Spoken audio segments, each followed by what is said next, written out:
Hello everyone. तो कैसे हैं आप लोग? आज हम जिस चीज़ को लेकर बात करेंगे वो है वैदिक पीरियड। पिछले लेक्चर में हमने बात की थी इंडस सिविलाइजेशन को लेकर, और आज हम वैदिक पीरियड की बात करते हैं। तो सबसे पहले तो क्वेश्चन दिमाग में यही आएगा कि भैया इसके बारे में हम जानते कैसे हैं? क्या कोई इसके बारे में हमारे पास कोई स्रोत है, या कोई क्या चीज़ है जिससे हम पता लगाते हैं कि भाई ये वैदिक पीरियड के बारे में बात हो रही है? तो कोई आर्कियोलॉजिकल एविडेंस हमें नहीं मिले हैं। ओके। तो जब आर्कियोलॉजिकल एविडेंस हमारे पास नहीं है, तो इसके बारे में जानते कैसे हैं? वो जानते हैं हम इसके ओरल ट्रेडिशन से। किससे? ऋग्वेद। तो हम इस पीरियड के बारे में जानते हैं ऋग्वेद से। ओके। अब इसका टाइम पीरियड तो मैंने बताया कि भाई 1500 से 500 BC है। तो इसके जो टाइम पीरियड है उस टाइम पीरियड को लेकर बहुत सारे कॉन्फ्लिक्ट है। कोई परमानेंट कोई टाइम टेबल नहीं है। इसके बाद बहुत सारे कई अनुमान लगाए गए हैं। ठीक है। तो उसमें जो एक मैक्स मुलर है, तो इनकी एक बुक है, the sacred book of sacred book of Hindu. तो इसमें उन्होंने बताया, तो इन्होंने जो टाइम पीरियड बताया है, तो मैक्स मुलर ने उन्होंने बताया है कि इनका जो टाइम पीरियड था इसका 1500 से 500 BC तक है। ओके। तो किस बेसिस पर उन्होंने अनुमान लगाया था कि भैया इतना हो सकता है? किस बेसिस पर वो लगाया था उन्होंने? भाषा शास्त्र के आधार पर, मतलब एक लैंग्वेज के आधार पर। क्योंकि ये यूरोपीय लैंग्वेज बोलते थे, और जब यहाँ आ गए थे भारत में, तो यहाँ का भी कल्चर कुछ ना कुछ अडॉप्ट किया था उन्होंने। तो इनकी जो लैंग्वेज थी वो थी भारोपीय। ओके। तो उस बेस पर उन्होंने अनुमान लगाया था कि भैया इनका टाइम पीरियड 1500 से 500 BC तक हो सकता है, और इसे ही वो मानकर टाइम टेबल मानकर हम स्टडी करते हैं। ओके। तो आगे बात करते हैं कि हम वैदिक पीरियड में जो ये टाइम पीरियड है 1500 से 500 BC, इसमें हम दो फेजेस की बात करते हैं। एक है अर्ली वैदिक पीरियड, और second letter Vedic period. Early वैदिक पीरियड 1500 से 1000 BC, और लेटर वैदिक पीरियड 1000 से 500 BC तक। ओके। अब हम बात करते हैं कि हमें इसके बारे में क्या क्या पढ़ना है। तो एक कंटेंट की बात कर लेते हैं। हम बात करेंगे कि ओरिजिन ऑफ आर्यंस कहाँ था। ठीक है। Arrival in India, polity, socio economic life. अच्छा देखो, यहाँ पर हम जो अर्ली वैदिक है पीरियड है, और एक लेटर वैदिक पीरियड है, इन दोनों के कंपैरिजन स्टडी पढ़ेंगे। ओके। कि अगर यहाँ की पॉलिटी में, ऋग्वैदिक पॉलिटी में या अर्ली वैदिक पॉलिटी में, पॉलिटिक्स में कुछ हो रहा है, तो क्या लेटर वैदिक पॉलिटिक्स में क्या कुछ चेंजेस आए हैं, या फिर क्या चीजें बढ़ी हैं, इंक्रीज हुई है, या फिर घटी हैं। ओके। ऐसे ही अगर हम अर्ली वैदिक पीरियड का सोसाइटी पढ़ रहे हैं, तो उसी के कंपैरिजन हम लेटर वैदिक सोसाइटी भी पढ़ेंगे। ओके। कि क्या चेंजेस आए, क्या नहीं आए। तो ऋग्वैदिक गॉड्स और लेटर वैदिक गॉड्स के बारे में, पॉलिटी इकोनॉमी के बारे में, सोसाइटी, ठीक है, रिलीजन कौन सा था, लिटरेचर। ओके। ये सारी चीजें हम इसमें पढ़ेंगे। तो सबसे पहले बात करते हैं हम आर्यंस की, कि origin, home and identity. Eurasia, Europe से। तो केम फ्रॉम यूरेशिया, यूरेशिया से आए थे। जो स्टेपीज है साउथ ऑफ रशिया में। और लैंग्वेज क्या बोलते थे उस टाइम जब आए थे? तो यूरोपियन लैंग्वेज बोलते थे। ठीक है। संस्कृत जिसे बताते हैं। अब ये तो हो गया कि भाई ये यहाँ पर आए थे। ठीक है। ऐसे इस तरह से इन्वेजन हुआ। और अगर इनके रहने का या बसाव स्थान देखें इनका, तो भैया वो था यहाँ अफगानिस्तान से यहाँ गंगा वैली, गंगा के बीच। ठीक है। तो इस क्षेत्र को जो ये बसाव है, ये इतना इनका, जहां पर ये रह रहे थे, इस क्षेत्र को कई नामों से जानते हैं हम लोग। किस किस नाम से जानते हैं? एक जानते हैं हम आर्यवर्त। ठीक है। और बोलते हैं ब्रह्मवर्त, सप्तसैंधव।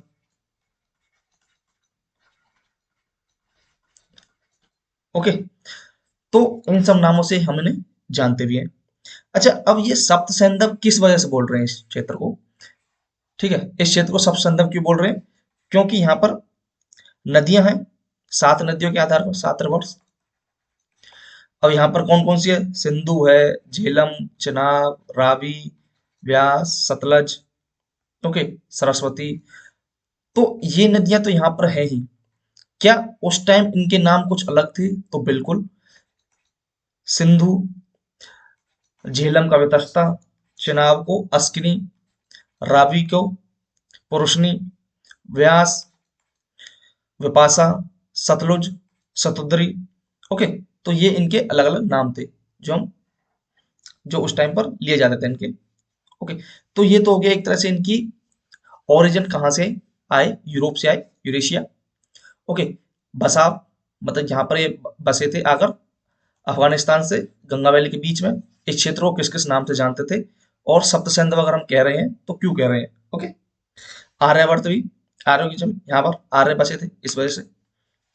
तो अगर मैं इनकी अर्लीस्ट लाइफ की बात करूं कि भैया जब ये आए थे तो यहाँ पर मतलब किस तरह से रह रहे थे, इनकी लाइफ कैसी थी, तो ये पेस्ट्रोल थे, मतलब खाना बदोश जीवन जी रहे थे। मतलब ट्राइब्स थी, कभी आज यहाँ है तो कभी दूसरी जगह है, अब तीसरी जगह है, तो ऐसे ये घुमंतु थे। तो agriculture being secondary occupation, agriculture था बट ना के बराबर था ऐसा नहीं कह सकते। तो कहीं ना कहीं कुछ ना कुछ चीजें थी बट इतनी ज्यादा नहीं थी। ज्यादातर जो अगर हम यहाँ पर देखते हैं वो इनकी पेस्टोरल लाइफ को ही देखते हैं, ठीक है, खानाबदोश जीवन जीत उसी को देखते हैं। और क्या थे, हॉर्स एंड कैटल्स, जो इनकी संपत्ति थी, ओनली वेल्थ जो हॉर्स थी, ठीक है। और migrated to India in several waves, अलग अलग जगह पर, मतलब अब आ गए, कुछ बाद में आ गए, फिर उसके बाद आ गए, तो इस तरह से ये लोग आए हुए थे। तो इनके ओरिजिन, होम आइडेंटिटी के बारे में हमने जाना। और जब उन्होंने यहाँ पर आया, अब आप एक चीज सोचिए कि अगर कोई इंसान बाहर से आ रहा है, तो अगर वो यहाँ पर रहना चाह रहा है, यहाँ यहाँ के लोगों के ऊपर अपना शासन करना चाहता है, तो भैया यहाँ के लोगों के साथ जो यहाँ के खुद यहाँ के जो मूल लोग हैं, मूल निवासी हैं, उनके साथ कहीं ना कुछ कुछ कन्फ्लिक्ट होगा इनका, ठीक है, क्योंकि उनके रिसोर्सेज पर दबाव बनाएगा वो। तो अब जीने के लिए, खान पीने के लिए लड़ाई तो होगी। तो यहाँ पर इनका कॉन्फ्लिक्ट हुआ इंडिजिनियस ट्राइब्स के साथ, जो यहाँ पर रह रहे थे, जिन्हें क्या बोलते हैं, दस्यु और दास, ओके। उनके साथ लड़ाई झगड़ा हुआ इनका, जीते भी उनमें। तो हमें एक जगह यहाँ पर कॉन्फ्लिक्ट को लेकर एक लड़ाई के बारे में भी हमें वो मिलते हैं, ठीक है, उसके बारे में पता चलता है हमें। एक जो दसराज युद्ध है, दसराज मतलब 10 राजाओं का युद्ध, ओके। तो यहाँ पर एक कॉन्फ्लिक्ट है, ट्राइबल कॉन्फ्लिक्ट, जिसे हम बोलते हैं बैटल ऑफ 10 किंग्स, मतलब दसराज युद्ध, जिसमें एक कबीले का इंसान है, राजा है, वो है सुदास, जिसे भरत कबीले का था। उसकी लड़ाई होती है 10 राजाओं से, उसका युद्ध होता है, जिसमें 5 आर्यन और 5 नॉन आर्यन थे। अच्छा, अब देखो, यहाँ पर आर्यन भी है और 5 नॉन आर्यन भी है।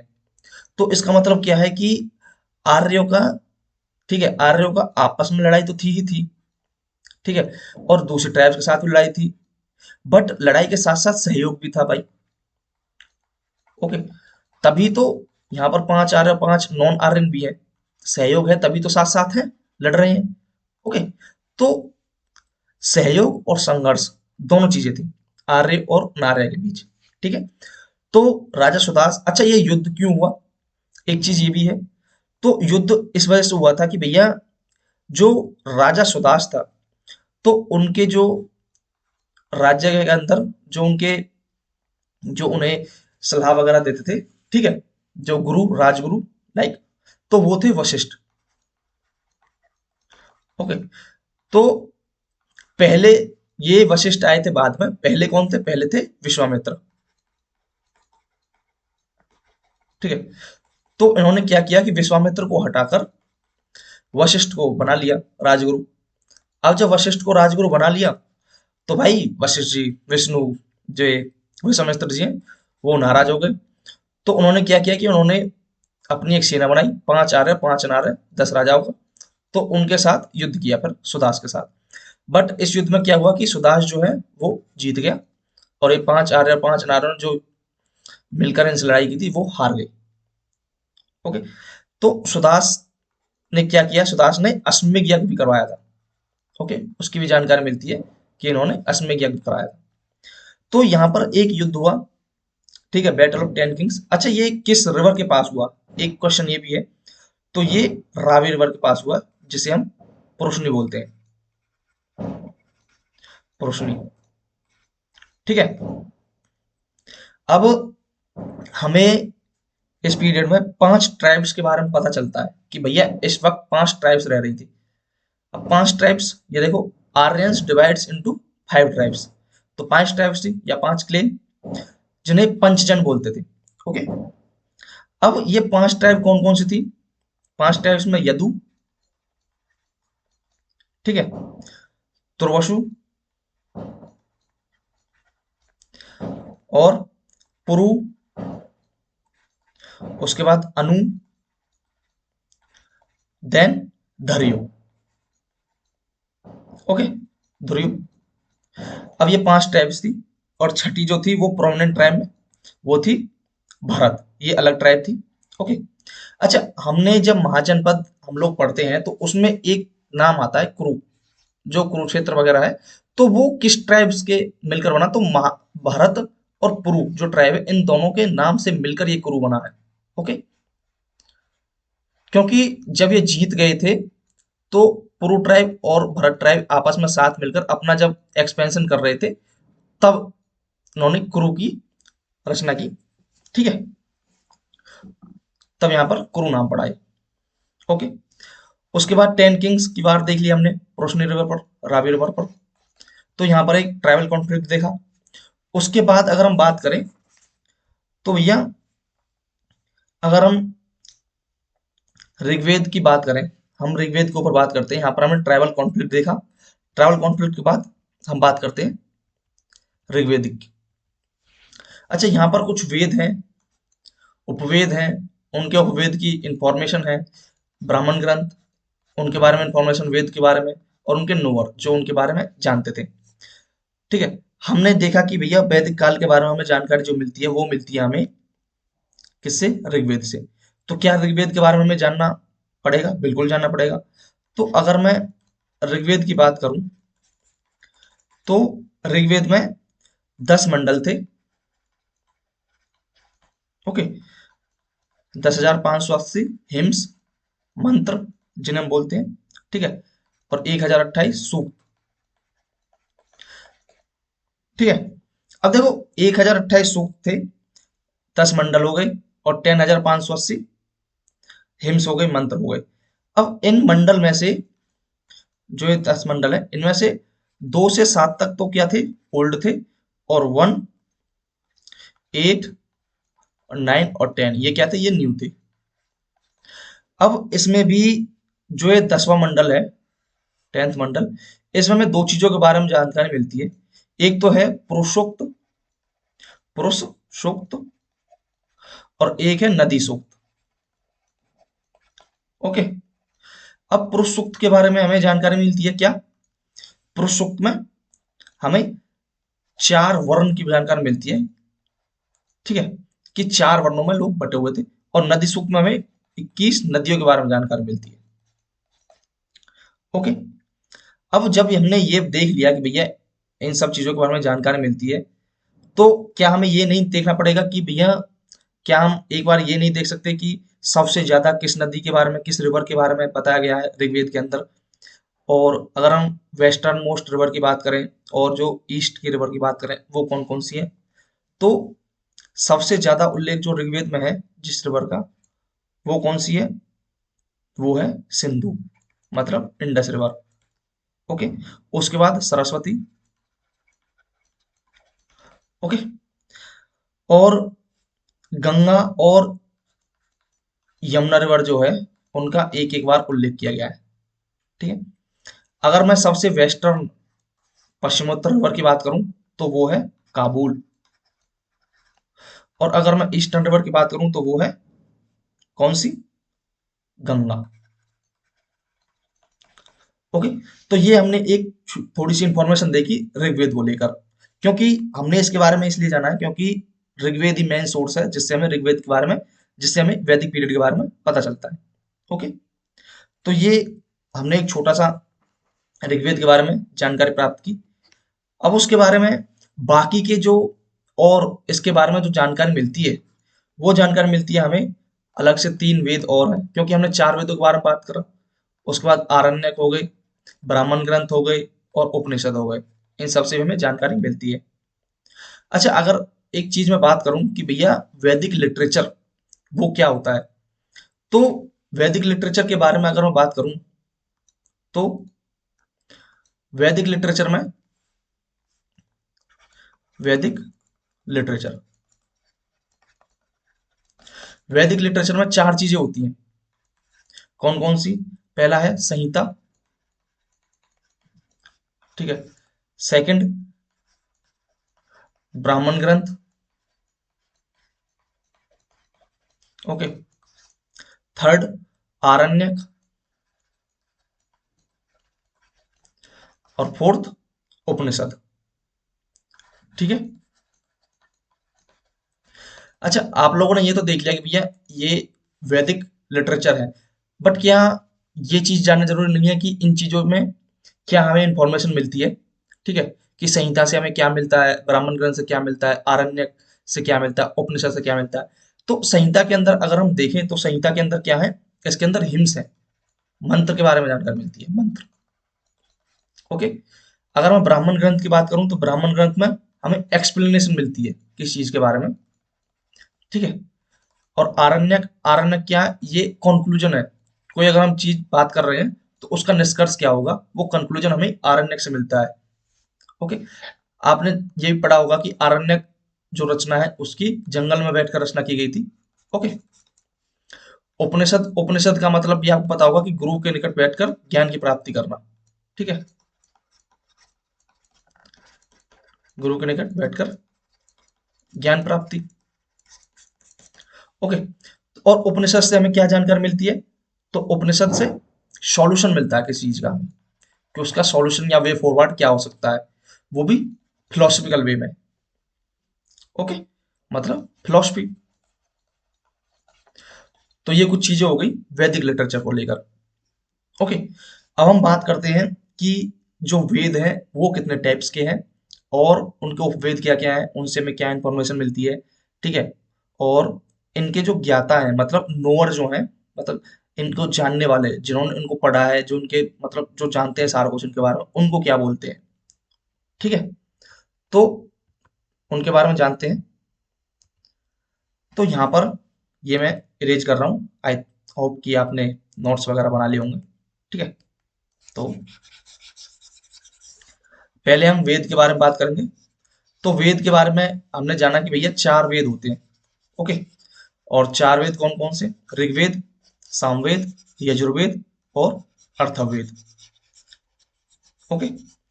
तो ऋग्वेद के बारे में जाने तो ऋग्वेद के उपवेद की बात करें तो ऋग्वेद का उपवेद है कौन सा? आयुर्वेद, ओके। आयुर्वेद से हमें क्या इंफॉर्मेशन मिलती है, जो ये उपवेद है इसमें मेडिसिन के बारे में बताया गया है, ओके। तो हमें मेडिसिन के बारे में बताया गया है, ओके। चिकित्सा शास्त्र उससे संबंधित है, मेडिसिन वगैरह, मेडिकल फील्ड से।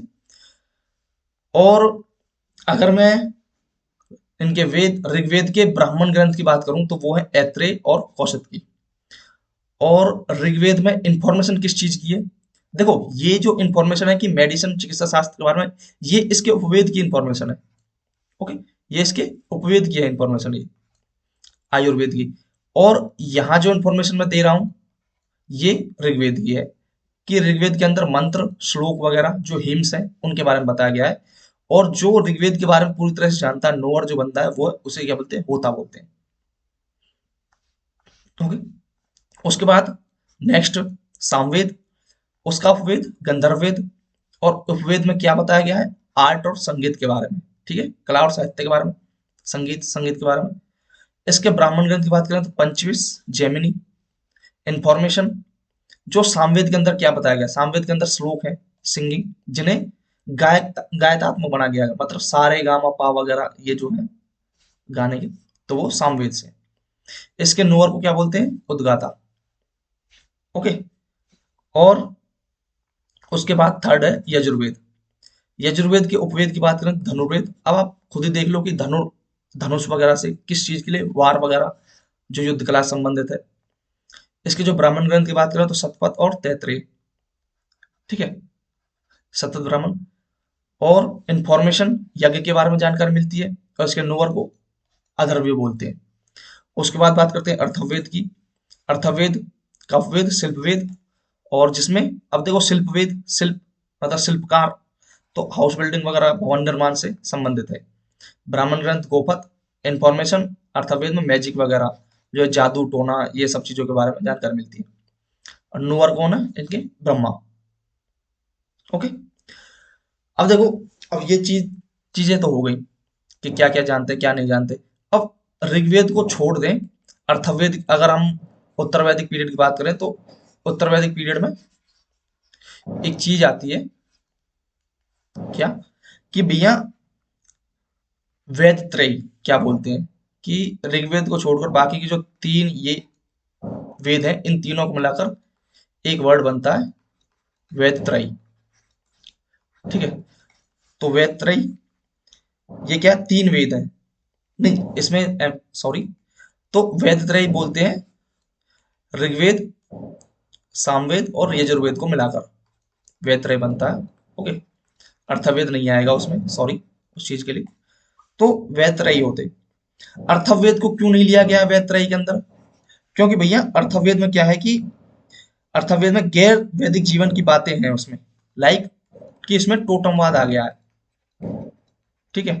टोटमवाद तो कैसे, मतलब जादू टोटका, ये सब चीजें, इन चीजों में विश्वास करना, ठीक है।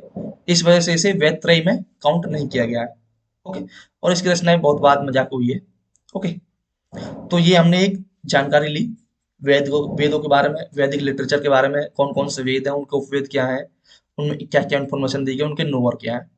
ओके, अगर मैं एक चीज और बताऊं आपको, कि भैया एक चीज आती है कि यज्ञ को लेकर, यज्ञ, ठीक है, एग्जाम पूछते भी हैं कि अगर मैं यज्ञ की बात करूं तो होता, यज्ञ के अंदर अगर ये यज्ञ चल रहा है यहाँ पर, तो यहाँ पर होता भी होता है, यहाँ पर होता भी है, इधर होता बैठा है, इधर उद्गाता है, यहाँ अदरव्यू है, और यहाँ ब्रह्मा है। तो और यहाँ जो राजन बैठा हुआ है, जो यज्ञ करवा रहा है।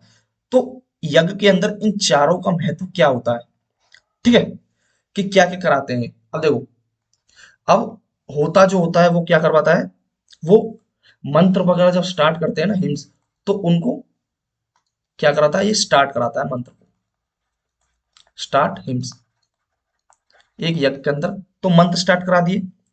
अब जब मंत्र स्टार्ट करके ये हट गए, उद्गाता, उद्गाता क्या कराएंगे, कि कंटिन्यूअस मंत्र बोलते रहेंगे, ठीक है, कंटिन्यूअस हिम्स। ओके, ये कंटिन्यूअस मंत्र बोलते रहेंगे। उसके बाद अदरव्यू क्या करेंगे, देखो अदरव्यू यज्ञ से संबंधित है, ये क्या करेंगे, तो ये यज्ञ के बारे में टेक्निकल जानकारी देंगे। टेक्निकल जानकारी मतलब कि भैया कितनी चौड़ाई में होना चाहिए, कितनी लंबाई में होना चाहिए, कितना आकार होना चाहिए, कितना बड़ा होना चाहिए, तो उस तरीके से। और ब्रह्मा ये क्या करेंगे, ये जो यजमान है, लाइक जो किंग है, जो यज्ञ करवा रहे हैं, उनको असिस्ट करेंगे कि भैया किस वक्त किस चीज की आहुति देनी है, ठीक है, क्या डालना है क्या नहीं डालना, वो टाइम टाइम पर बताते रहेंगे। तो यहाँ पर ये चीजें हो गई। आई होप कि आप लोग समझ सके होंगे और अपने शॉर्ट्स नोट्स बना रहे होंगे, ठीक है। तो ये चीजें हो गई। अब इसके बाद बात करते हैं हम इसके समाज के बारे में, सोसाइटी कैसी थी, अर्थव्यवस्था को लेकर, इकोनॉमी कैसी रही, पॉलिटिक्स को लेकर, वो चीजें हम अब बात करेंगे, ठीक है। तो अगर मैं एक बार उनकी मटेरियल लाइफ की बात करूं कि भैया मटेरियल लाइफ कैसी थी उनकी, जो वो जीवन जी रहे थे, तो क्या क्या चीजों के बारे में उन्हें जानकारी थी, क्या क्या चीजें उस वक्त थी।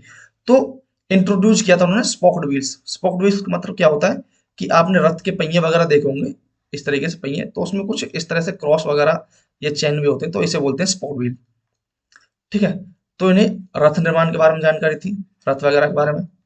ओके, यूज्ड कॉपर, कॉपर वगैरह का यूज करते थे, खेतरी माइंस थे। ओके, मेनली देखो, ज्यादातर तो ये थी नोमैडिक ट्राइब, ठीक है, इधर उधर घूमती रहती थी। बट एग्रीकल्चर वगैरह की अगर हम कुछ एविडेंस देखें, मेनली टू प्रोड्यूस फूडर के लिए, तो यहाँ पर एक उल्लेख मिलता है वर्ड का, कौन सा, यव, यव, ठीक है। तो यव को क्या बोलते हैं? यव, जैसे धान्य या जौ, ठीक है, ओके। और एक वर्ड और है जिसे हम सीता बोलते हैं, सीता। इसका मतलब क्या है? प्लोलैंड, प्लो लैंड।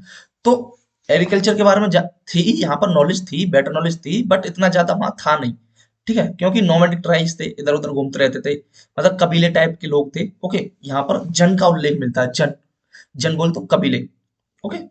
और अगर मैं लेटर वैदिक पीरियड की बात करूं तो वहां पर हमें जन, जन की जानकारी मिलती है कि भैया लोग जो हैं एक जगह परमानेंट सेटल होना शुरू हो गए थे, क्योंकि लेटर वैदिक पीरियड में लोहे वगैरह की खोज हो गई थी। तो एग्रीकल्चर मेन जो सोर्स हो गया, एग्रीकल्चर था उनका जो मेन काम था, ठीक है। यहाँ पर तो पशुपालन वगैरह कर रहे हैं, ठीक है, इधर उधर घूम रहे हैं, पशुपालन, वही सब हस्बैंड, एनिमल हस्बेंड्री वगैरह कर रहे हैं, ओके, यही मेन चीज थी। उसके बाद बात करते हैं हम किस चीज की? तो सबसे जो मेन इंपॉर्टेंट जो पशु है इनका, ठीक है, देखो सबसे ज्यादा नाम तो है हॉर्स का, घोड़े का, क्योंकि वो अपने साथ भी लेकर आए थे सारी चीजें, घोड़े जो है, तो सबसे ज्यादा उल्लेख तो घोड़े का है। उसके बाद जो आता हुआ काऊ का, काऊ मोस्ट इंपोर्टेंट वेल्थ थी उनकी, जिसके लिए ऋग्वेद में क्या है, गविष्टि शब्द बोला गया है। तो गाय के लिए गविष्टि, ओके। अब गाय को बोला क्या गया है? अहन्या, ठीक है, अहन्या, मतलब जिसे मारा ना जाए, ठीक है, जिसका मतलब क्या है, मारा ना जाए। उसके बाद एक और है, एक शब्द आता है गविष्टि जो है, वो शब्द किसके लिए है? गविष्टि शब्द है गाय के लिए युद्ध, ओके, गाय के लिए युद्ध, क्योंकि युद्ध वगैरह मैंने आपको पहले ही बता दिया कि भैया आर्य और आर्य के बीच भी युद्ध होते थे, और आर्य और अनार्य के बीच भी युद्ध होते थे, ठीक है। अब यहाँ पर पशुओं के लिए युद्ध होने लगे कि भैया मैं, मेरे पास ज्यादा पशु होने चाहिए, क्योंकि मेन जो इनकी जो वेल्थ थी वो क्या है, वो गाय है, तो गाय के लिए युद्ध हुआ। उसके बाद एक वर्ड आता है गोमत, इसे क्या बोलते हैं? ये है गाय का धनी, जिसके पास सबसे ज्यादा गाय है, ओके, उसे बोलते थे गोमत। और गोपति एक वर्ड है, गोपति, ये कौन है? ये है राजा, ठीक है। अब ये तो इनकी एक मटेरियल लाइफ हो गई कि भैया गाय के लिए क्या, गाय का धनी को गोमत हो गया, गविष्ठ गाय के लिए युद्ध हो गया, गाय को क्या बोलते थे? गाय को अघन्या बोलते थे, जिससे मारा ना जाए, ओके। और सबसे मोस्ट इंपोर्टेंट पशु गाय है, बल उससे पहले घोड़ा है, ठीक है। कृषि के बारे में जानकारी है, ठीक है, उल्लेख है, इसमें हमें सीता नाम की भूमि देखी, प्लोलैंड जोता हुआ खेत, और यव नाम की जानकारी मिली है, ठीक है। तो ये एक इनकी क्या थी, ये इनकी एक मटेरियल लाइफ थी कि भाई ये क्या क्या चीजें जानते थे, क्या क्या चीजें नहीं जानते थे, ओके। तो ये चीजें जानते थे, इनके बारे में जानकारी भी थी। और उसके बाद की अगर बात करूं तो प्रैक्टिस क्राफ्ट्स वगैरह प्रैक्टिस करते थे, कुछ ना कुछ चीजें बनाते रहते थे अपने लिए, पहनने के लिए। अयस, अयस नाम की एक धातु का उल्लेख मिलता है ऋग्वेद में, ठीक है। अब है acquainted with land routes only then समुद्र मेंशन ऋग्वेद, तो समुद्र के बारे में जानकारी थी, ओके, समुद्र के बारे में जानकारी थी लोगों को, बिल्कुल थी, ठीक है। तो उसके बाद lived in fortified mud settlements, mud वगैरह, मिट्टी के घर वगैरह, ये सारी चीजें मतलब उसमें रहते थे, ओके। उसके बाद बात करें अगर हम, ये तो इनकी एक मटेरियल लाइफ हो गई कि कैसे रहते थे, किस तरीके से रहते थे, तो वो चीजें। उसके बाद अगर मैं इनकी पॉलिटी की बात करूं, ट्राइबल पॉलिटी की, ओके, तो राजन, अब देखो पॉलिटी की बात करूं तो यहाँ पर राजतंत्र और गणतंत्र दोनों की प्रधानता थी भैया, दोनों थे, मतलब राजतंत्र, ठीक है, राजतंत्र का मतलब ये मोनार्की, ठीक है, मोनार्की, और गणतंत्र, रिपब्लिक, दोनों चीजें थी, बट सबसे ज्यादा जो प्रधानता जिसकी थी वो थी मोनार्की की, राजतंत्र की, ओके। अब राजन जो था वो क्या था, वो कबीले का सरदार था भाई, क्योंकि कबीलाई लोग थे, तो कबीले का सरदार हुआ। क्या उसके पास अपनी सेना थी उस वक्त? तो नहीं, ज्यादा अपने पास कमर्शियल जो सेना थी वो नहीं थी, ज्यादातर जो इसके कबीले के लोग थे, मतलब भाई साहब कोई बैठा हुआ है और कोई मतलब धान लगा रहा है, कोई कुछ खेत में काम कर रहा है, खुरपा ले रखा हाथ में, किसी ने दरांती ले रखी है, पता चल गया भाई कि अरे राजा के साथ युद्ध हो गया है, तो चलो भाई भागते चलो। वो कोई करछी लेके चल रहा है, कोई दरांत लेके चल रहा है, तो ये चीजें थी, मतलब कोई परमानेंट सेना नहीं थी उसकी। जो उसके कबीले के लोग थे वही उसकी सेना थी। और जैसे ही कभी युद्ध हुआ, सबरे चल दो, ठीक है, दरांती लेके, खुरपा लेके, किसी ने फावड़ा ले रखा, चलो भाग चलो। ओके। तो ऐसे ही उसकी कमर्शियल सेना नहीं थी, ठीक है। और अब देखो, अब इन लोगों को ऐसा तो है नहीं कि भाई जब कमर्शियल सेना है नहीं तो जब उसके साथ युद्ध करते थे तो क्या उन्हें कोई वेतन वगैरह देता था? वेतन नहीं देते थे, ठीक है, राजा वेतन नहीं देता था। ओके। क्योंकि उनके अपने अस्तित्व के लिए लड़ाई होती थी कि भैया अगर राजा खत्म तो भैया हम भी उसके गुलाम हो जाएंगे, क्योंकि दास वगैरह बनाए जाते थे। ओके। अब जब ये जो राजा जो बना रखा है, चलो ये तो राजा तो बना दिया, बट क्या राजा को पैसे वगैरह कुछ ना कुछ चीजें दी जाती थी? तो बिल्कुल हाँ। उसकी आय का स्रोत क्या था? बलि।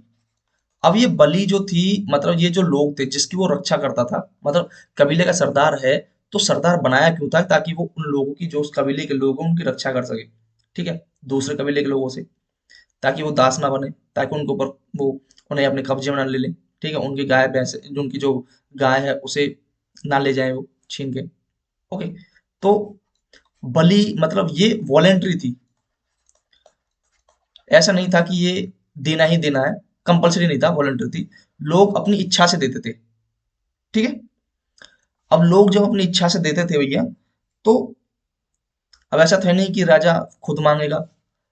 अब यहाँ पर ट्राइबल पॉलिटी मैंने बताई कि भैया राजा था, उसके बाद अगर मैं उत्तर वैदिक पीरियड की बात करूं, तो वहां पर जो ये बलि सिस्टम था ना, वो क्या हो गया, फिर परमानेंट कर दिया भाई, कि ये देना ही देना है बिल्कुल। और यहाँ पर जो जन थे कबीले, ठीक है, अब वो सेटल तो थे नहीं यहाँ पर, और लेटर वैदिक पीरियड में वो क्या हो गए, वो सेटल हो गए एक ही जगह पर। ओके। राजा के ऊपर भी कार्यभार आ गया कि भैया, तो अब यहाँ पर जन जन मिलकर जनपद हो गए थे, ठीक है, उत्तर वैदिक पीरियड में जनपद। तो राजा का जो एरिया है, मतलब पहले इतना सा एरिया था, अब भाई इधर उधर के जो मिलके जनपद, इनको जीत लिया, इनको इतना बड़ा एरिया हो गया। अब जब यहाँ पर कंट्रोल, एक तो है छोटे एरिया पर कंट्रोल और एक है बड़े एरिया पर कंट्रोल। तो बड़े एरिया पर कंट्रोल करने के लिए पैसा वगैरह या कुछ ना कुछ चीजें जो बली है वो चाहिए भाई, बिल्कुल चाहिए राजा के लिए। कैसे वो मैनेजमेंट करेगा सारी चीजों का? ठीक है, खुद से थोड़े ना करेगा वो। अब इसी वजह से उसने क्या किया कि ये जो बलि है वो परमानेंट कर दी। अब लोगों ने क्या कर दिया, लोगों ने कर दिया विद्रोह, कि भैया हम क्यों दें, पहले तो वॉलेंट्री थी, हमारी मर्जी थी, हम देते थे या नहीं देते थे, वो हमारे ऊपर डिपेंड था।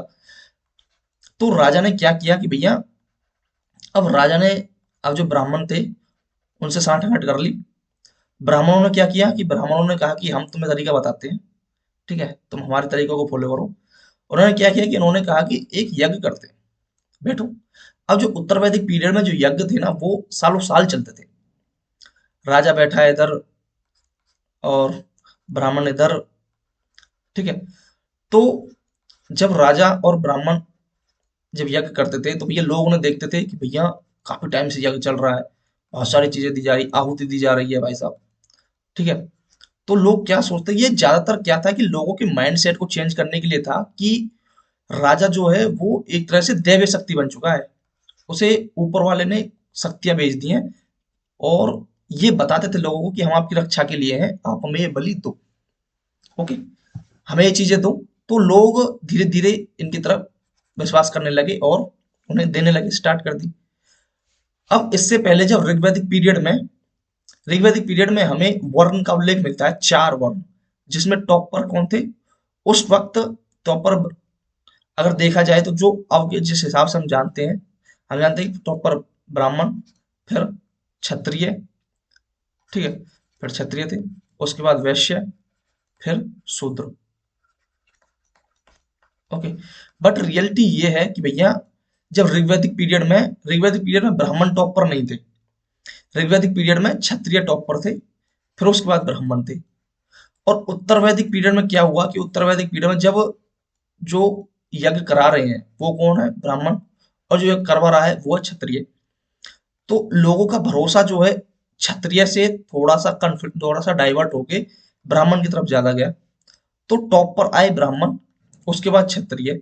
अब खुद सोचो, जिसकी सत्ता अगर टॉप पर है, फर्स्ट पर पोजीशन पर है, और सेकंड पर आ जाए तो वो तो क्षुब्ध होगा ही। तो ब्राह्मण और क्षत्रिय में कन्फ्लिक्ट भी हुआ था। तो उसी कन्फ्लिक्ट का परिणाम है जो बौद्ध धर्म और जैन धर्म उभर कर आए। क्योंकि बौद्ध धर्म और जैन धर्म को चलाने वाले कौन थे? क्षत्रिय थे। ठीक है, जिन्हें हम श्रमण धर्म बोलते हैं। ओके। तो पॉलिटी आपने समझी यहाँ पर कि किस किस तरीके से यहाँ पर पहले एरिया छोटा था तो राजा छोटे से काम चला लेता था, बलि वगैरह मिलती थी, जितनी मिलती थी उसी से काम चला लेता था। लेटर वैदिक पीरियड में क्या हुआ? एरिया बढ़ गया, बलि ज्यादा चाहिए, लोग दे नहीं रहे, तो उसने क्या किया? यज्ञ वगैरह कराना स्टार्ट किया। तो यज्ञ भी कई तरह के हमें मिलते हैं। यज्ञ थे 3 तरह के जो हमें यज्ञ मिलते हैं। ठीक है। अब वो भी कैसे कैसे? यज्ञ की अगर मैं बात करूं तो 3 तरह के यज्ञ, जिसमें अश्वमेध यज्ञ, ठीक है, घोड़े की बलि, घोड़े की बलि, वाजपेयी यज्ञ और राजस्व यज्ञ। राजस्व यज्ञ राजा की प्रतिष्ठा के लिए, वाजपेयी यज्ञ समृद्धि के लिए। ओके, ये 3 तरह के यज्ञ हो गए। अगर मैं ऋग्वैदिक पीरियड की बात करूं तो ऋग्वैदिक पीरियड में कौन सा यज्ञ इनमें से सादा ज्यादा फेमस था? तो ऋग्वैदिक पीरियड में राजसूय यज्ञ जो है ना, राजसूय यज्ञ मतलब राजा की प्रतिष्ठा ज्यादा जरूरी थी वाजपेयी यज्ञ से। क्योंकि देखो, एरिया छोटा था तो एक दूसरे से लड़ते रहते थे, तो भैया अपनी प्रतिष्ठा का सवाल है, जीतना ही जीतना है। ठीक है। बट जब एरिया बढ़ गया, इतना बड़ा हो गया, तो अब ये क्या करना है? उन्हें समृद्धि करनी है राज्य की। ठीक है। विस्तार तो उन्होंने कर लिया जीत कर ऋग्वैदिक पीरियड में, कि ये भी एरिया अपना है, ये एरिया भी अपना है, ये भी अपना है। तो उन्होंने विस्तार तो कर लिया, अब उन्हें समृद्धि करनी है इस एरिया की अपने राज्य में। ठीक है। खुशहाली जीवन लाना है। ओके, सभी का विकास करना है, तो ये समृद्धि के लिए। तो लेटर वैदिक पीरियड में क्या हुआ? लेटर वैदिक पीरियड में जो वाजपेयी यज्ञ है उसकी प्रधानता ज्यादा हो गई राजस्व यज्ञ से। ओके। तो आई थिंक आपने पॉलिटी भी समझी इसकी, कि क्या क्या पॉलिटिक्स थी। ओके। अब इसके बाद बात करते हैं पुरोहित। पुरोहित के बारे में बात करिए आपने। पुरोहित ब्राह्मण जो असिस्ट करता था राजा को यज्ञ के लिए, कि ये चीजें डालनी है, ये चीज नहीं डालनी है। ओके। तो एक ये चीज हो गई। उसके बाद सेनानी, जो उसका सेना का प्रमुख था। स्पाइस वगैरह, वॉलेंट्री ऑफरिंग, बलि, ये सारी चीजें हमने देखी। ओके। कुलपा, कुलकापति जो घर का कुलपति। ठीक है।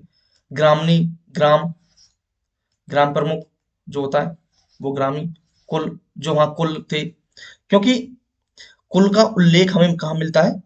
एक तो हमें जन का उल्लेख मिलता है उसमें, अर्ली वैदिक पीरियड में, और कुल कुल का उल्लेख मिलता है हमें लेटर वैदिक पीरियड में। ठीक है।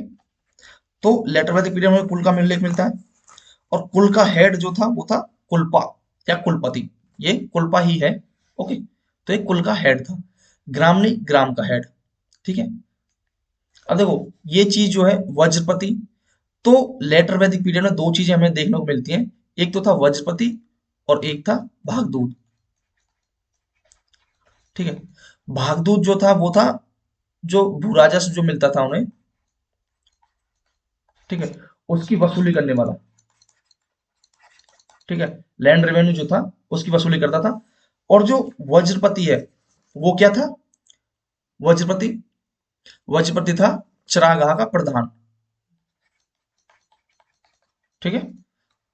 जो आप पेस्टोरल लैंड थी तो उसका जो मैन हेड था वो वज्रपति था।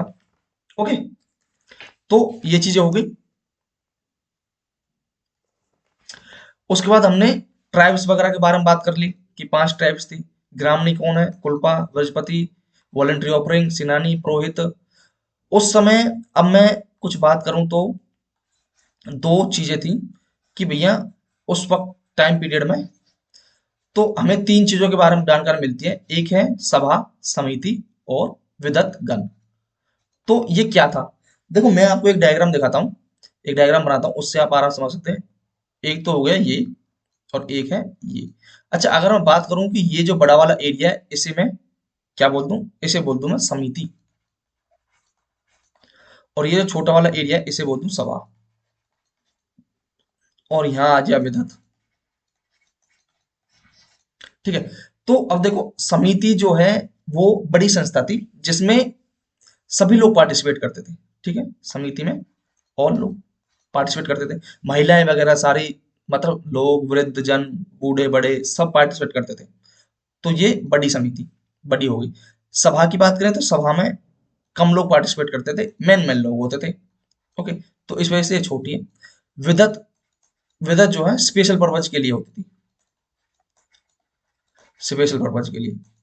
ओके, तो ये तीन समितियां थी जो वहां पर थी, सभा, समिति और विदत गण।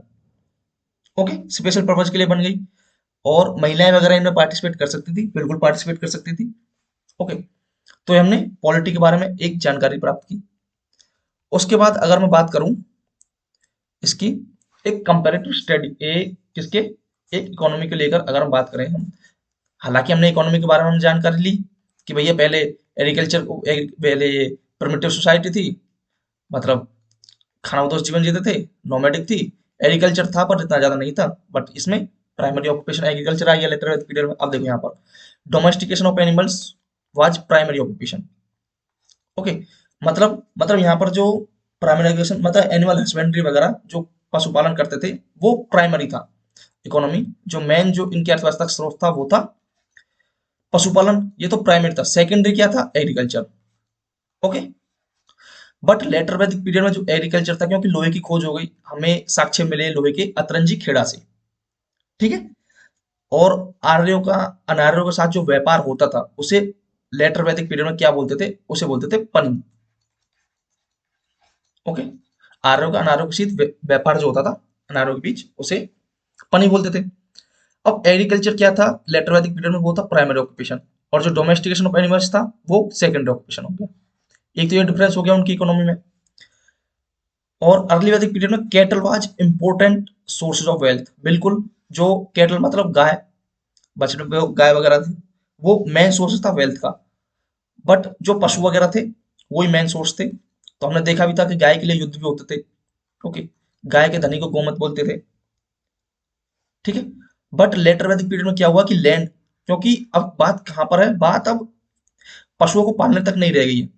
बात यह है कि अब हम एक जगह सेटल हो गए हैं, जब सेटलमेंट कर लिया हमने, परमानेंट यहाँ पर रह रहे हैं, तो हमें कुछ खाने पीने के लिए चीजें चाहिए, कुछ अपने विकास के लिए भी कुछ ना कुछ चीजें चाहिए। तो वहां पर उन्होंने एग्रीकल्चर स्टार्ट की। तो अब मेन चीज क्या है कि अब जब ये जमीन मेरी हो गई तो मैं इसे छोड़ के थोड़ा ना जाऊंगा यहाँ, अगर मैं खेती कर रहा हूँ तो land was important source of wealth, land हो गई, क्योंकि उसमें बोएंगे खाएंगे, उसके बाद एक दूसरे को बार्टर सिस्टम की तरह यूज भी करेंगे। ठीक है, फिर नेक्स्ट क्या है, नेक्स्ट है कि अर्ली वैदिक पीरियड में many were engaged in trade and commerce. ठीक है, ट्रेड एंड कॉमर्स में इंगेज थे। और यहाँ पर ट्रेडर्स गिल्ड्स, गिल्ड्स व्यापारी जो है लेटर वैदिक पीरियड में had formed and with use of coins, better transport facility, growth in trade and commerce. ठीक है, गिल्ड्स वगैरह आ गए थे लेटर वैदिक पीरियड में। उसके बाद अर्ली वैदिक पीरियड में ऑक्यूपेशंस क्या था, वीविंग, बुनना, काटना, ये सारी चीजें, कारपेंट्री, क्योंकि मैंने बताया था कि आपको जो स्पोकड व्हील्स वगैरह ये सब चीजें, रथ वगैरह, रथ निर्माण बना रहे थे, कुछ कारपेंटर वगैरह होंगे, लकड़ी वगैरह काटी भी होगी। ठीक है, तो ये सारी चीजें थी, क्राफ्ट्स वगैरह, गोल्ड सिल्वर, ये सब चीजें। जबकि लेटर वैदिक पीरियड में ऑक्यूपेशंस अलग, सम न्यू ऑक्यूपेशंस आ गए थे, कुछ अलग से ऑक्यूपेशन के रोजगार के मर्द साधन के रूप में, जैसे लाइक फिजिशियंस हो गए, म्यूजिशियंस हो गए, ये सारी चीजें लेटर वैदिक पीरियड में आ गई थी। तो ये एक हमने इनकी इकोनॉमी के बारे में कंपेरेटिव स्टडी की। ठीक है, अर्ली वैदिक पीरियड और लेटर वैदिक पीरियड में। ओके, उसके बाद बात करते हैं हम पॉलिटी के बारे में। हालांकि हमने जान लिया है, पर एक यहाँ पर एक कंपैरिजन कर लेते हैं कि भैया जो अर्ली वैदिक पीरियड में किंग्स की पोजीशन थी ना, राजन की, वो क्या थी, हेरिडेटरी नहीं थी। मीन्स यहाँ पर यह है कि अगर राजा, एक बंदा ये राजा है ना, तो इसके मरने के बाद इसका जो बेटा है वो राजा नहीं बनेगा। कौन चूज करेगा, जो सभा समिति वगैरह जो है वो चूज करेंगे कि भैया किसको राजा बनाना है। ठीक है, उसकी काबिलियत के आधार पर उसे राजा बनाया जाएगा।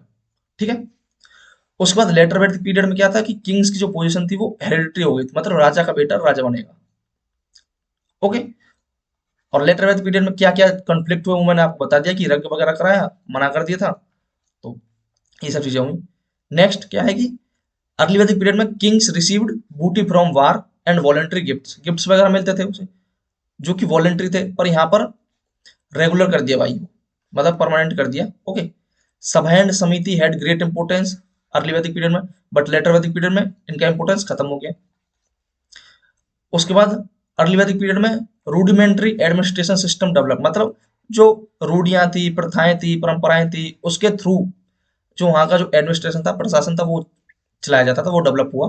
बट यहाँ पर लेटर वैदिक पीरियड में इफेक्टिव एडमिनिस्ट्रेशन सिस्टम, मतलब प्रथा परंपरा वगैरह की अलग से, मतलब अपने मन से सारी चीजें होने लगी थी, उनको नहीं मानते थे, मतलब जो मुझे अच्छा लग रहा है वो मैं करूंगा, वो सारी चीजें यहाँ पर होने लगी थी लेटर वैदिक पीरियड में। उसके बाद अगर बात करें अर्ली वैदिक पीरियड की, तो यहाँ पर किंग्स की पोजीशन नॉट रिचुअलाइज, कि रिचुअल्स वगैरह नहीं होते थे यहाँ पर, ठीक है, कि किंग्स की पोजीशन थी वो रिचुअलाइज नहीं थी, किसी प्रथा या परंपरा के थ्रू नहीं थी। बट यहाँ पर लेटर वैदिक पीरियड में a number of ritual sacrifices perform to strengthen the position of king.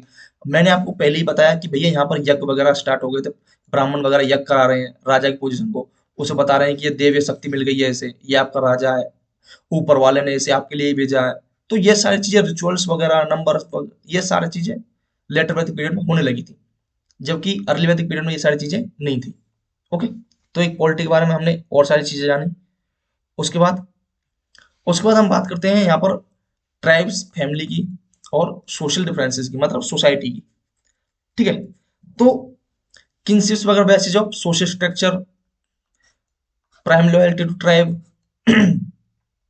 Okay, family वगैरह हो गई, गृह, लार्ज जॉइंट पैट्रियार्कल फैमिली थी, ठीक है, फैमिली हेडेड बाय फादर, जो मैंने बताया था कि कुलपति, कुलपा, ग्रामनी, ये सारी चीजें।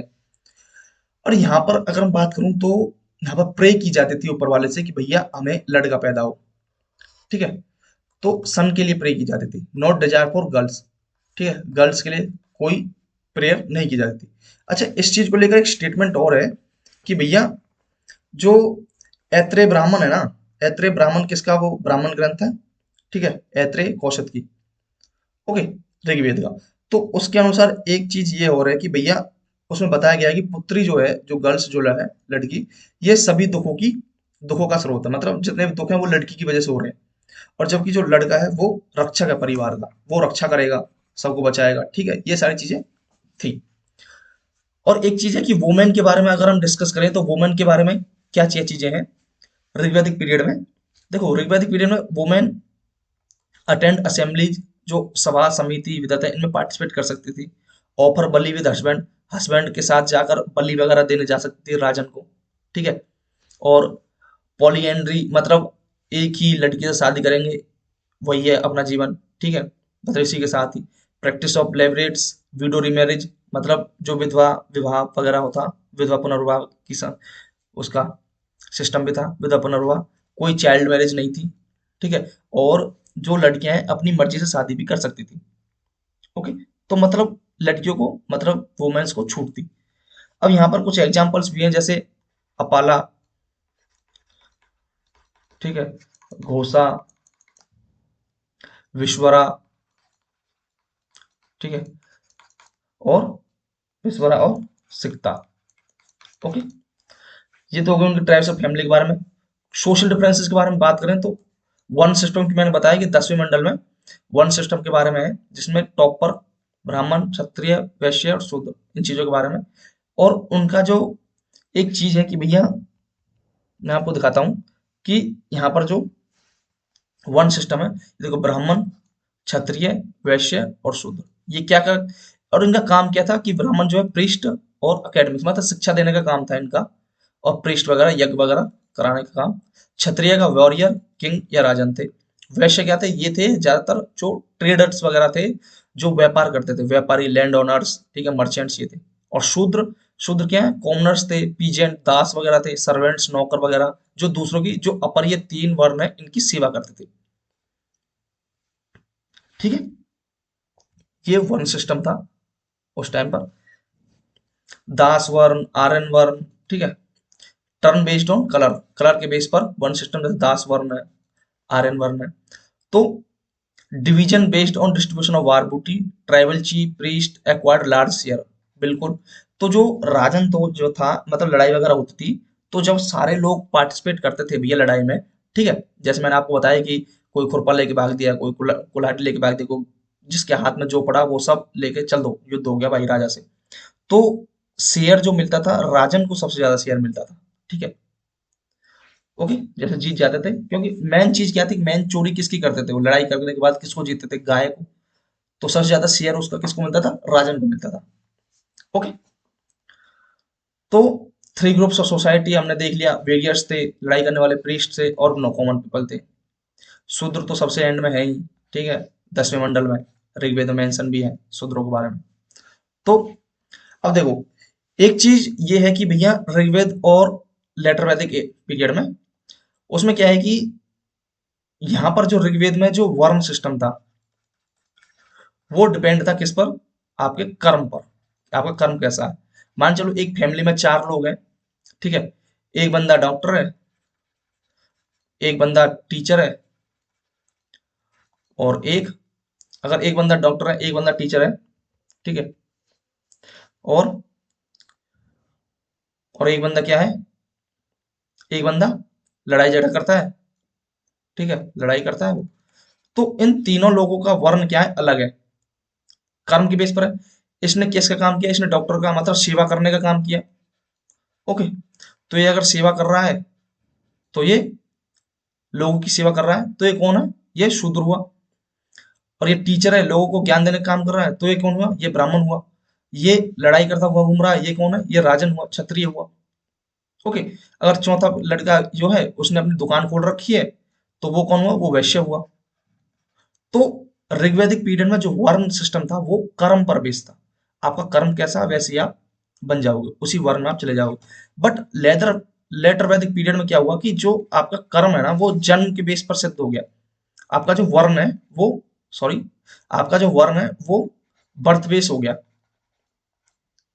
लाइक आपने जिस वर्ण में जन्म लिया, आपका वर्ण वही हो गया। मान चलो मैं हूं, ठीक है, मान चलो आप लोग में से कोई भी है, कोई एक्स मान लेते हैं, ठीक है, वो, उसने, अगर उसने ब्राह्मण फैमिली में जन्म लिया तो ब्राह्मण हो गया, उसने क्षत्रिय फैमिली में जन्म लिया तो क्षत्रिय हो गया, भले ही वो ब्राह्मण होके दूसरों लोगों की सेवा कर रहा हो, या ब्राह्मणों को लड़ाई करता हो, ठीक है, बट वो उसने जन्म लिया है किसमें, ब्राह्मण वर्ण में, तो वो ब्राह्मण ही है। जबकि ऋग्वेद पीरियड में अगर वो ब्राह्मण की जगह क्षत्रिय काम करा तो उसे क्षत्रिय बोला जाएगा, अगर वो ब्राह्मण का काम करा तो ब्राह्मण बोला जाएगा। ओके, तो ये हमने एक वर्ण सिस्टम देख लिया। उसके बाद, बात करते हैं, ये देखो मैंने आपको सोसाइटी बताई, अभी पढ़े हम सोसाइटी में, लेटर वैदिक पीरियड उसकी सोशल डिवीजन। तो यहाँ पर एक डिफरेंसेज है, ठीक है, उसमें बात करते हैं। जैसे देखो, मोनोगेमस थे, वन पार्टनर ही रहेगा एट ए टाइम, ठीक है, पैट्रियार्कल। वुमेन का स्टेटस मैंने देखा कि मैरी कर सकते हैं। अब देखो इसमें एक प्रथा मिलती है, नियोग जिसे हम बोलते हैं, ठीक है। ये क्या है कि भैया, इसमें क्या है कि जो दूल्हा है, जो लड़की का हस्बैंड है, उसका जो भाई है, वो हेल्प करता था किसकी, लड़की की, किसमें, कंसीव कराने में। ओके, तो उसे नियोग बोलते हैं। ए वाइफ, हस्बैंड, पार्टनर और रिलीजियस एसोसिएशन में, daughter, father property. Okay, daughter को जो मतलब जो पिता की संपत्ति है वो डॉटर की हो सकती थी, यदि डॉटर अकेली संतान है माँ बाप की। ओके, असेंबली असेंबली में, सभा समिति में, उसमें पार्टिसिपेट कर सकते थे, सेक्रीफाइस कर सकते थे, बलि देने जा सकते थे, ठीक है। Child marriage was not common, child marriage नहीं होती थी, अपनी मर्जी से शादी कर सकती थी। ये सारी चीजें थी अर्ली वैदिक पीरियड की सोसाइटी में।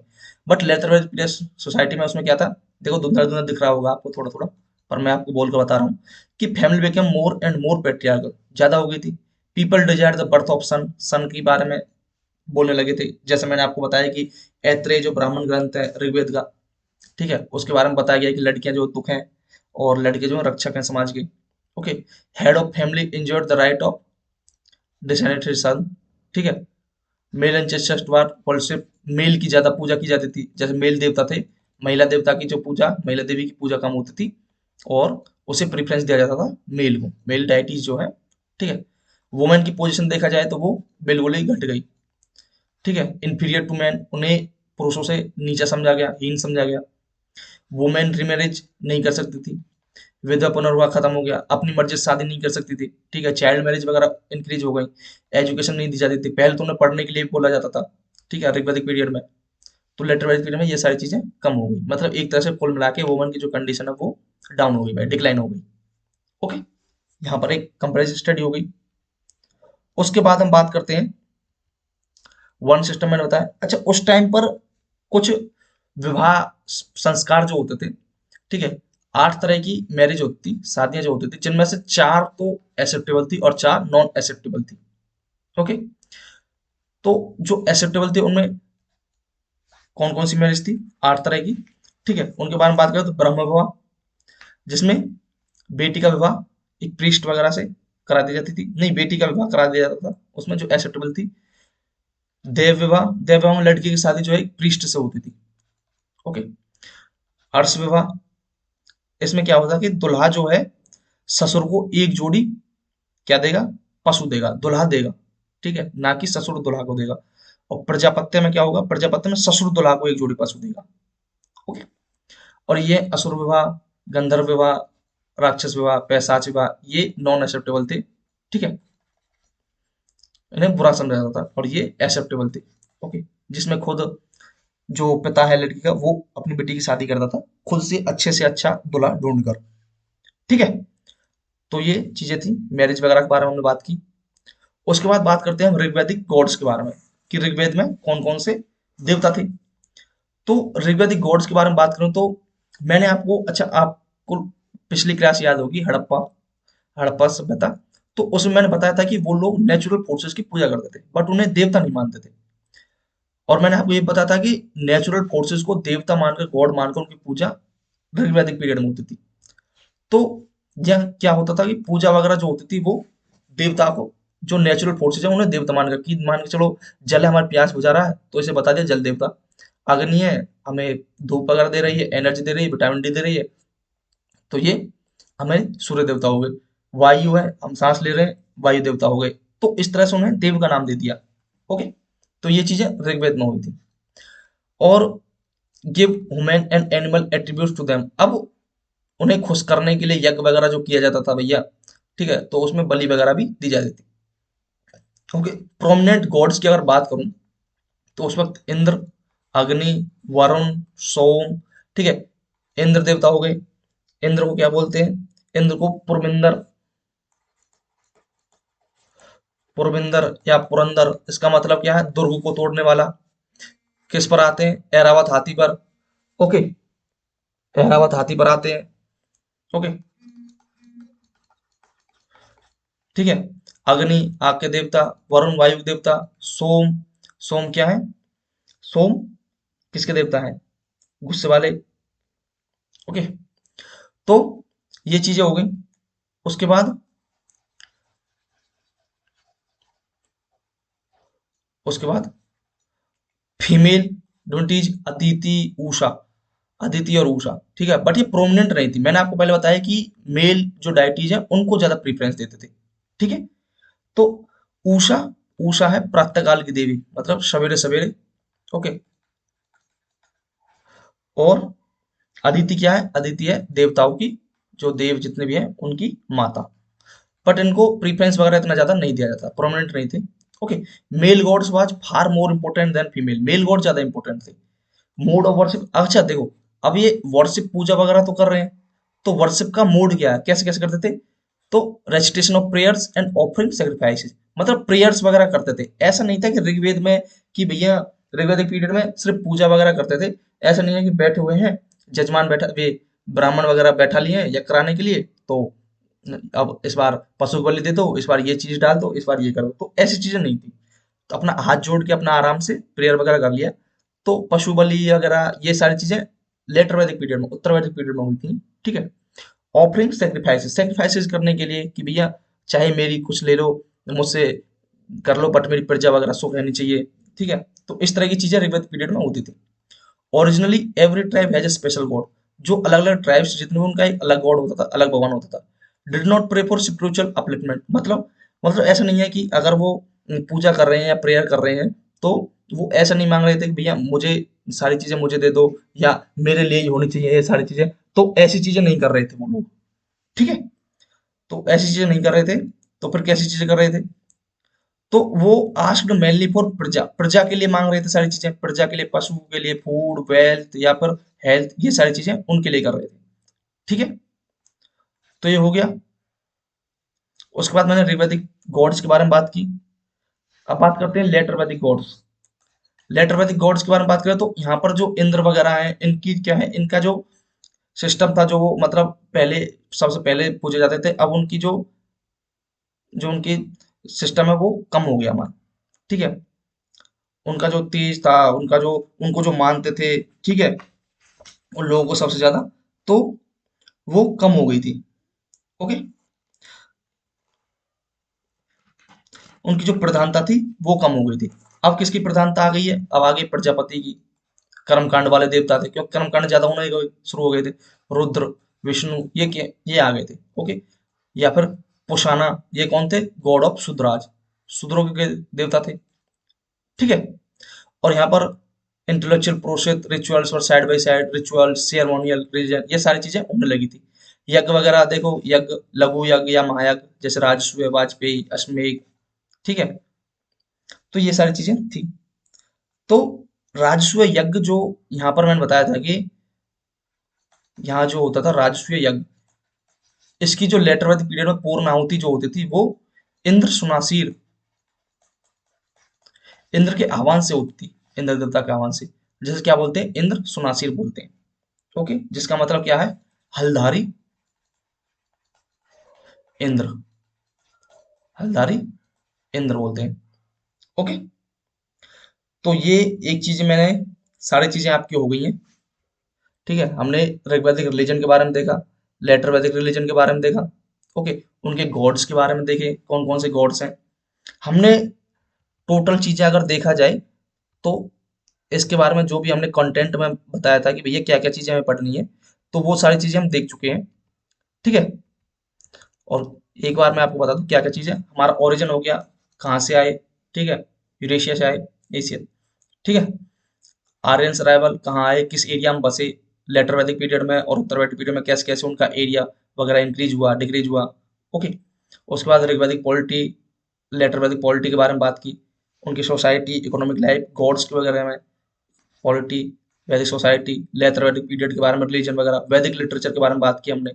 ओके, तो ये सारी चीजें हम जान चुके हैं वैदिक और लेटर वैदिक पीरियड के बारे में।